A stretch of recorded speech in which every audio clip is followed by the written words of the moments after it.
Been with ISO for 6.5 years, probably done 200, 250 PPC gradings for both cities and unincorporated areas. What I'm here to explain is what we look at. We look at 3 different areas, and plus we have something in Texas that's different than any other state.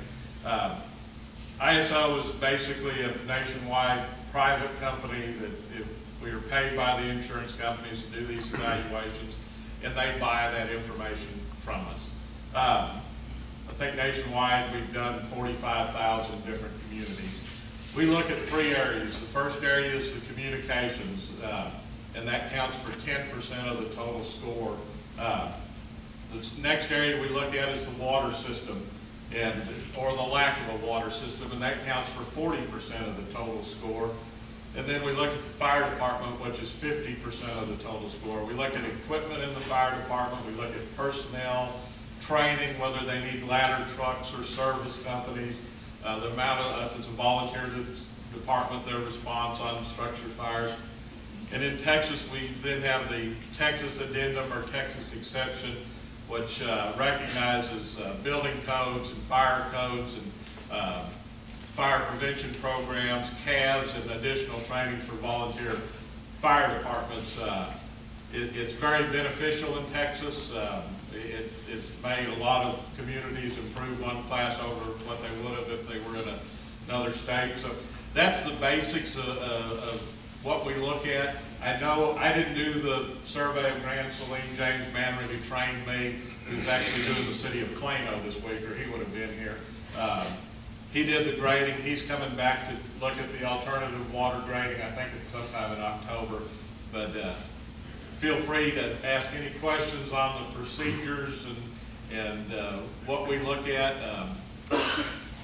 I can tell you there's a direct correlation between Class 1 and Class 10 departments on the amount of money that's invested in them. It's just, I do lots of, not a lot of Class 10 areas, but a lot of Class 9 departments, and I've never done a 1, but I've done several 2s, and it's, you know, there's a direct relationship to the investment and dollars into the system to get the improved fire protection. Like Jesse said, the lower the PPC number is public protection classification.